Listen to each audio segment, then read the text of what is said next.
Good day, merry meet. My name is Glennis and I am the Witch of Whitetail Hollow. I want to warmly welcome you to my channel. I want to thank you so much for joining me. I had a subscriber ask me about working with the Fae. Now, there was another video uploaded very early this morning, and it spoke of the elemental of water, the undines, and it was the very last elemental, of course, to call to cast your circle. And they were asking me some more specific questions. So I'm going to combine that with the video I already had planned. But the first thing I want to speak about is when you are calling in the elementals, how this affects you spiritually and how it affects you physically. So when you call in the elemental of earth, the earth is basically, and it's actually Archangel Ariel. The gnomes, when you call in the elemental of gnomes, it is the very fabric of nature. It's the colors, it's the leaves, it's everything you see, feel, and that those are the gnomes. Now, when you work with crystals, whether you give your fae a little crystal house, or whether you use crystals for healing, no matter how you use crystals, you are indirectly, in a way, working with the elemental of gnomes. Now, as far as the calling in the elemental of the Sifs, and that's Archangel Raphael, they have to do with your mental activities. And the best way that I can describe that is to open yourself mentally and spiritually to new ideas, new ways of going about things, and make you, I'm trying to think of the word, a little bit more malleable, that you're not so rigid that you can't look beyond the obvious. And so that is the air elemental, and that's the Sifs. And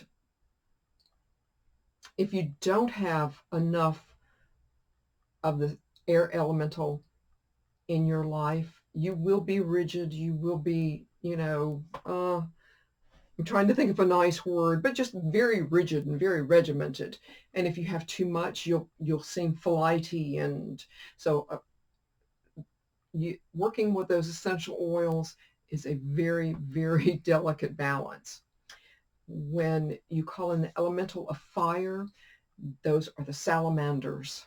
That is Archangel Michael. When you think of working with the elemental of fire, you think of detox. You think of breaking things down, flushing, literally flushing things out, breaking things down, detoxing, clearing out spiritual unwanted energies. And the elemental of water, the undines, which we just discussed very early this morning, that's Archangel Gabriel.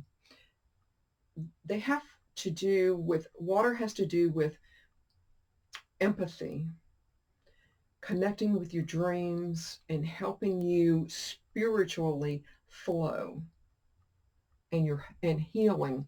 Water, the undines have a lot to do with healing. But no matter if you decide to work with the salamanders, each one individually or them all together, if you want to bring in the archangels with them, the archangels will work with anyone. So no matter what your path is, the archangels are so incredibly happy to work with them. So as you sit and you cast your circle and find your spot, whether you have a little garden dish like this that I've made because I'm in a rental here, or if you have a dedicated spot outdoors, as you sit And as you meditate, and yes, I've used that M word before, and it does take some meditation, but just sit and do a little bit of meditating and think about the element of earth. Close your eyes and think about the colors that you see, not only the fall colors, but the spring and the summer colors. And ground yourself. Think of grounding in the roots and the trees, because without the elemental of gnomes or the earth, we that's everything for us, right? And then as you go to the elemental of air, and that's the sifts,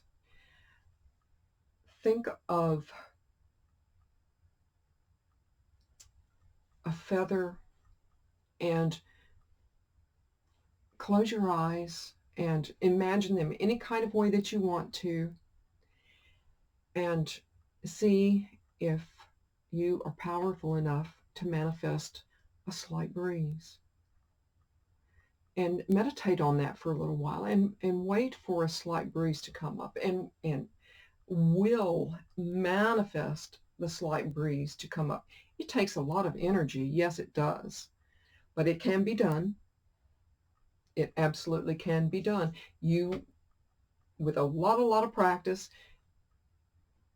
you should be able to manipulate your surroundings like this. If the sifts are near you, they will come. And as far as your magic is concerned, you should be able to just bring up enough energy in your hands at any given moment and manipulate your surroundings. But I'm getting on another subject. I'm sorry.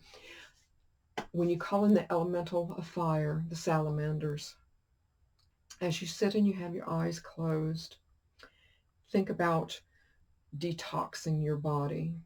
Think about burning away old, terrible baggage.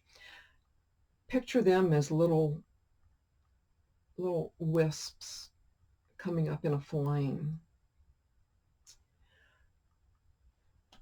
Yes, absolutely clearing out your unwanted energies.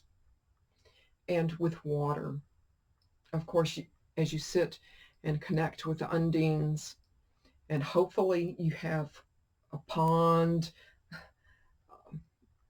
a stream, a creek, something nearby, so that you will have that elemental of water near you. You may be able to sit, and as you meditate, you can hear it, and you can feel the flow. The undines will give us flow, not only spiritually, but physically. They will help us flow in our spiritual self with our dreams. Now, I had someone ask me about, they were ready to set up a space in their yard, and they're homeowners, and I think that's just so incredibly awesome. And if you can incorporate these elementals, I mean, the earth is there, the air is all around us, the fire could be something as small as a candle, or you may have be able to do a fire pit or something like that. And as far as water is concerned, if you have a creek, or maybe you can incorporate a small fountain into it.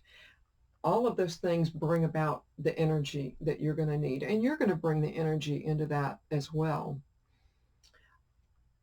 But as far as sitting there, meditating, concentrating, and bringing in the gnomes, the undines, the sifts, uh, in totality. If you want to call in the archangels, that's awesome.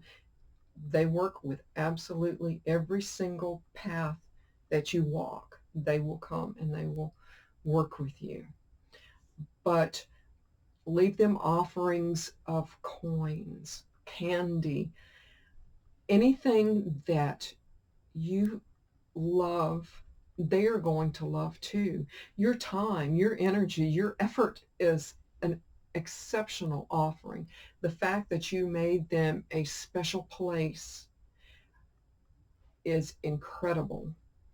But once you make an offering, don't promise them I'm going to come once a day and then not show up. You can, you know, maybe tell them I'll come as often as I physically can, something like that. That way, but you're just be forewarned. Now, if that special area that you have in your property, I'm going to assume there's trees nearby, and I don't know in your particular property, I don't know if mistletoe grows like it did where I was born and raised. Now, where I was born and raised, in a lot of the really centuries old trees, mistletoe about this time of the year would show itself, and the city workers would take the boom trucks and lift them up, and the city workers would remove all of the mistletoe they could safely reach, and it was free for the taking. And you might be able to find some out for sale, in a small package. But if there's any mistletoe in a tree nearby, then I really highly doubt that you're going to attract the fae. So that might be something to keep in mind. Is that tall tree? Do you think there could be mistletoe up there? I don't know. But yes, just don't make them promises that you can't keep. Give them offerings as often as you like, and just sit and meditate. And now you may see them not necessarily as you sit there and meditate. Very often I see them here, not necessarily just in this one little square that I have here. I may see them not across the room, but in the room as a little flash of light, as a little flutter here or there. And I know that they are here. And I honestly have no fear of them. But again, they are something, they can be very bladeful. So just it's one of those things to be very, very careful of. But yes, I strongly encourage you, if you have the area, I'm going to be doing the same. I'm going to wait, though, until Beltane for me up at the Hollow, because I did, and I think I posted a photo here, just a gorgeous, gorgeous spot. It looked like there was a little door there, and it was moss covered, and the creek was right behind it. And I said, I didn't have to go very far into the Hollow. I didn't have to hike a mile away to find them. And so I will be doing a ritual, and like I said, I'm definitely going to record it for you guys. And it's just a very small, quiet, simple little thing. But just think, when you do go into ritual and call them and blow them a kiss, give them offerings of candy, coins, little trinkets, uh, costume jewelry, uh, something like that. They would absolutely just love you so much for that. But I will record it, and it's nothing fancy, nothing special, but it's something that I wanted to do. And I thought, well, it's not really fair at Beltane, because that's when the veil is very, very thin for them, for us in this part of the world. And I thought, well, it's not really fair when I may not be back in a month or two, or however long. And then I thought, well, if I just promise them that I will contact them every time I'm there, I feel like that will be okay. I feel like it will be. And I feel like they're with me, here and there anyway. So I hope that me breaking this down helps you guys out a lot. I've already given you all of the essential oils that you need to, if you want to anoint, a rock, if you want to anoint the bark of a tree. For the element of air, you may want to just burn a little bit of incense. You may want to burn a little bit of the herbs that correspond with the element of air. As far as fire, again, you can anoint a little tea light candle with some of the essential oils. And as far as water is concerned, if you can get just one of those relatively inexpensive little fountains of flowing water, if you don't have access to water, something like that I think would be just absolutely lovely. Meditate and bring them into your existence. And I wouldn't ask them to actually do any like work or workings for me. I feel like if you give the earth the respect that it deserves, you harvest responsibly. If you're growing herbs or vegetables or flowers or anything, if you harvest responsibly, if you only take a quarter of what is existing there, if of course, this really should go without saying, but don't litter. I mean, of course not, but I make sure each and every time I go up to the hollow, if there is any litter street side, I make sure it is cleaned up, because I have nothing but mad love and respect for my elementals. And yeah, so just, be kind and show kindness to the earth that you are working with. I want to thank you guys so much for joining me in this series. I appreciate it so, so much. And if you have any questions, of course, feel free to drop them below. Merry part, and I hope to merry meet again. Goodbye, guys.